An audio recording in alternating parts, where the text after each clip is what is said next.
Joe Budden then. Joe Budden, Rory and Mal. So shout out to those guys.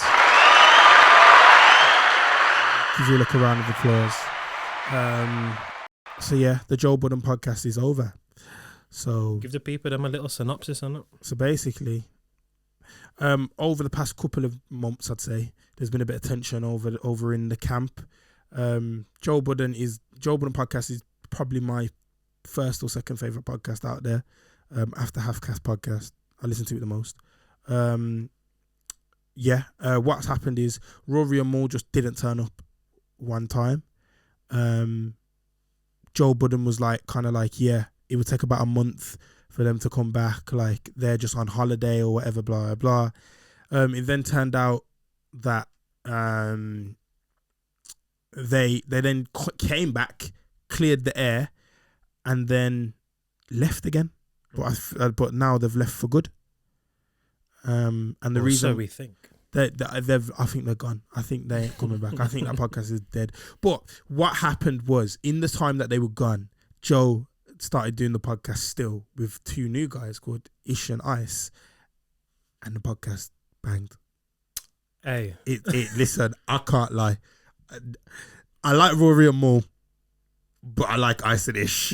Yeah, and I think certainly after things had cooled down, 'cause obviously it was a big thing when them two broke off and went on their break or whatever, and there was like a whole bag of dislikes on the videos and whatever. Because I don't listen to it on Spotify, I listen to it on the visual. Mm-hmm.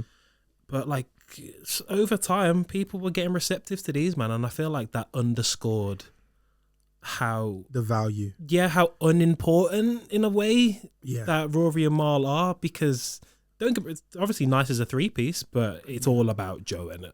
That's what it is. It's all about Joe. And when Joe released this podcast last week, basically slating them, man, and fired Rory on air, and it was fucking sick. My man was like this, but he's like me right now. He was like, Rory, was there a video? Bro, it's on the Patreon. It's on the Patreon. I've listened to the audio. Yeah, but obviously, there's a whole like Patreon thing, and it's like, Rory, like this is a freaking thing, and it's like, you're in breach of your contract. You're like this, like talking to it, bruv. I was thinking, my man's a madman, you know. I mean, look, like I don't want to speculate too much on their thing, and at the same time, I don't want to bait out my thing. Yeah, but like from my experience, yeah. He can't just. He's had a run in with the law a couple of times. No, let's not run false narratives. I was just trying to protect you. I'd rather just say my thing than tell man that. Let me edit that out. But, no, you can leave it in. Okay, I don't mind. Okay. But from my experience, is what I'll say. Yeah, he can't just do that and say that my man's fired for breach of contract. Like, I thought he's his boss. Yeah, but like there's a lot of procedure, okay, you know, and there's a lot of red tape. Do you know what I mean? So like, I do think that things, unless they can come to some sort of amicable like resolution, I think things might get very messy with that. With them, with all of them. Yeah, swear down. Like legally, I think so. Definitely, because like, I don't know how it works in America. I was going to say, is American law different to British law? I mean, there'll be a lot of similarities, but there'll be a lot of differences as well. Okay. You know what I'm saying? Okay. But like, just looking at it objectively, I think that if Rory wants to, I mean, he's already got a lawyer and whatever else has heard on the other thing, but if my mum wants to push back on Joe a bit and request like that Joe shows certain accounts and rare, like what could potentially happen, because obviously you haven't given them the background about the relationship that they have with the profit partnership and whatever. Oh yeah, they've got a profit partnership. It's basically whatever the podcast is doing percentage wise, that's how much they get paid. Mm-hmm. So Mal was saying, how the hell can we fill 2,000 seats and we're getting paid the same if we sell 15,000 seats? It doesn't make sense. Yeah, exactly. And what may happen if they decide to attack Joe head on, and they request visibility of these accounts and whatever else, it could become that they were getting massively underpaid, perhaps. I just hope to think that you weren't robbing them, you know. But we don't know, because if Joe holds, I don't speak for no one, by the way, but yeah, I just like to think he wasn't. But if Joe holds all the cards, in the sense that he has the relationship with Spotify. Yeah. He had the relationship with Spotify, and then they had a contractual relationship, as in Joe had a contractual relationship with both Rory and Mal separately. I don't know whether it was separately. I don't know whether it was tripartite. Who knows? But I wouldn't be surprised that if Joe held all the cards as we think he does, he had all the account information and the revenue and so on and so forth. You might be skimming a bit off that. Well, he said today on the latest podcast that there was stuff that he legally couldn't show them. So, for example, I don't like how he was going after Spotify so much, and if they let slip, this was in the contract, Spotify would take him to court, and then they'd do him not only for breaching his contract, but then probably defamation as well, because of look what he was saying about them. Yeah, he was talking wild. Do you get me? But then, I don't understand why. Obviously, I've never been in that situation myself, but like if I ran a podcast. Yeah. I mean, you are on one now. Yeah, but I don't run it. Okay. Do you know what I'm saying? But like if a streaming service came in and wanted to have a contractual relationship with me, I don't understand how given that how close him and the other two are supposed to be. Yeah. I can't understand how he would willingly go into this contractual relationship without and blindside them. I'm just I don't understand Spotify, Apple, anyone come to me, I am asking first in it. However, don't get me wrong. Well, no, look. Because at first, I can't lie. I said it. I said, and I put it on Twitter.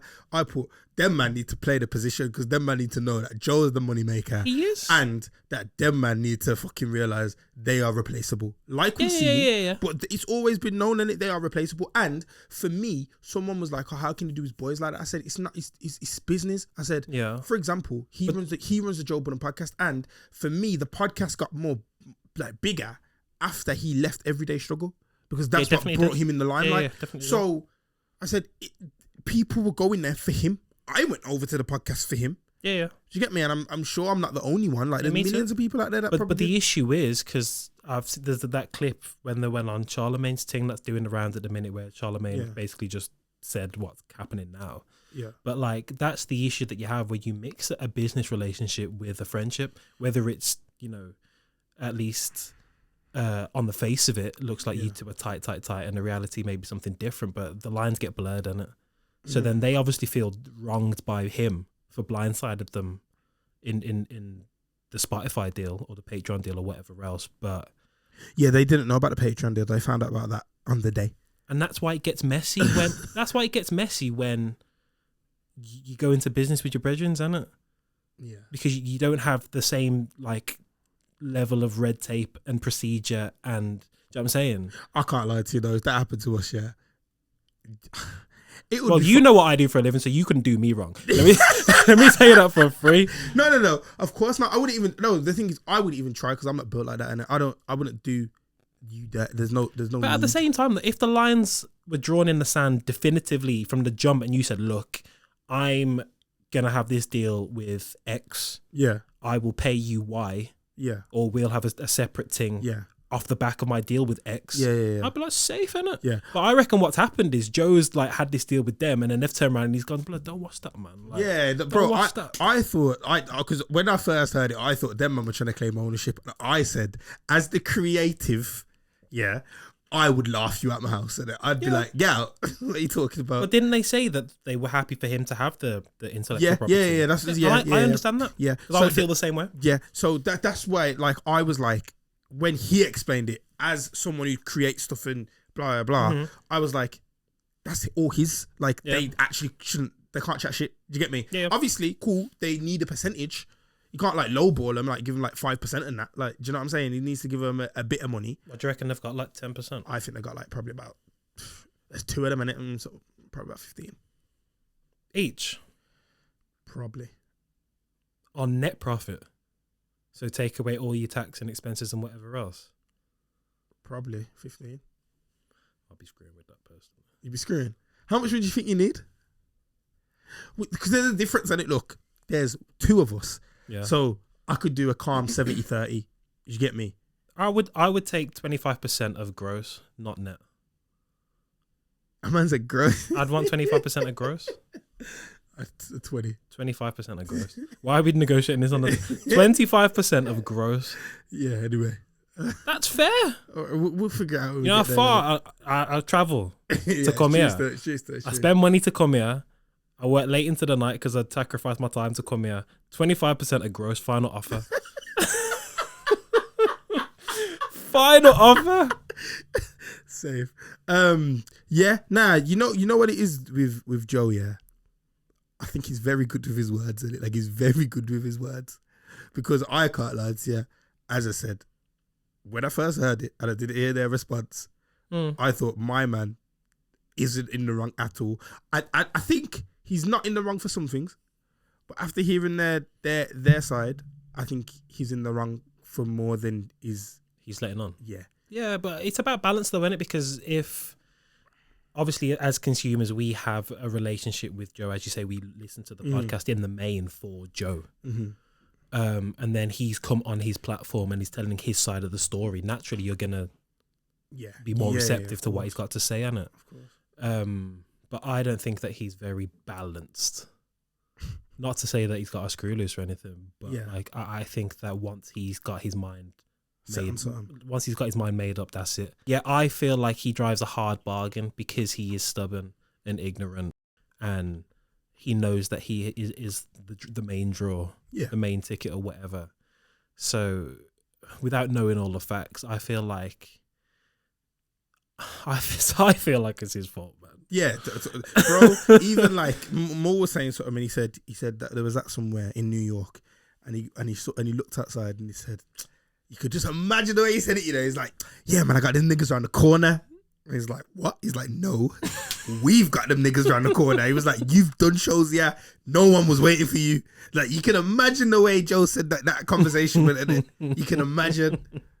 Like, so I don't know, man. I think probably because I don't know his checkbook and that, but I'm willing to bet probably my life. Do you reckon they made Big Bang?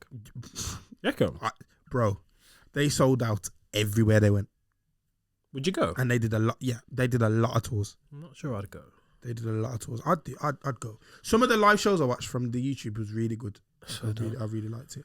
But yeah, I just the Joe Budden podcast is over, unfortunately. Is it though? It's done. It's done. There's no Rory ain't gonna go back. Rory said he felt disrespected on many ways. Like they're still. I don't know if they're friends like that anymore either. Do you give a shit if Rory never comes back? I really like Rory. I really like Mal as well. I don't really. I know you don't like Mal because he fixes too big for his boots. Bro, he goes on massive, bro. I never knew his brother was so big though. I forgot, you know. Who's his brother? Biggs. I didn't think Biggs had like stake in Ratney. I thought he was like tie-tie. Like he was just Biggs is a big man on the block, but that's not you. That's my point. Like if I was a guy, like a guy done enough stuff in my scene and I had enough respect and I had enough links and rare and I had a little brother just moving massive and all he did was be born into the same family, you stay there, blood. You go on the show acting massive time. Who were you? You're not no one and your jeans don't fit and you're too old to have the plaits that don't touch the back of your neck, blood. He's like 40, isn't it? He's a mature man. Yeah, he's like 40. You know what I mean? He's like 40. I like Mal though. Shout out to Mal. Fuck Mal. Fuck him. I'm not saying that personally. I'll say it. Fuck you, blood. You're not who you think you are. You're not the guy. Don't ride off a next man's coattails because you're riding off your brother's coattails and then you're riding off Joe's thing. Don't get me wrong. I'm sympathetic with your situation because I feel like you, man, got bumped. But you're not my man. You are not Rockefeller. Shut your mouth. And grow out the braids so they come off the back of your neck piece, and buy the 36, 32 jeans because the 34s are too small. You might be a 40 Maybe still. I've seen that Japanese denim in it. You get me? You can't fit in Japanese denim. I've seen them diabetes legs, blood. You can't fit in the Japanese denim, blood. He gets the straight leg Levi's from Costco and then slashes the knees on it. Anyway. Fuck my man. Shit. I ain't got an opinion on Rory, but I don't like Mal at all. At all. Rory says nigga like a fucking. Rory says nigga like at home, man. What does he do again? He does. He worked at Sony. I know that. or somewhere like that. What, like as an A&R? I don't think it was A&R. It might have been. I don't know what it was though. And then obviously he's got Duce Palooza that he does, which obviously is. So does he work for Jay-Z as well though? Who? Duce is Jay-Z's thing, isn't it? No, Duce Palooza. What's that? It's like a, I don't know. It's like a festival thing, isn't it? Oh, so he does like events on that. Yeah. Same. So it might have been that. But yeah, shout out to them. I think it'll carry on though. You think they'll go back? No, I think that Joe Budden in many ways is inevitable in it, and I feel like a lot of people sort of rubbed him out when he left Everyday Struggle, like in a mad way. I thought this is the best thing ever. Everyday Struggle was the best show. I think him and Academic should do their own thing. I can't stand that nigga either. You know? I think them two together are amazing. Can't stand him. No, I like the contrast. I think Yeah. the perfect contrast. I like it, but I don't like him. Oh yeah, bro. He's a neat. Oh, blood! Don't get me mad. Because now people are gonna picture me as my man. Are you sick? I don't look like my man, blood. For everyone listening, obviously certain man will be able to recognise my voice on it. But let me be crystal fucking clear. I do not look like that nigga. Have you turned my mic off? I'm not having that shit, blood. I look nothing like that nigga. Retract your statement now. Don't get me mad. I'll leave. Mum's life, I will leave. You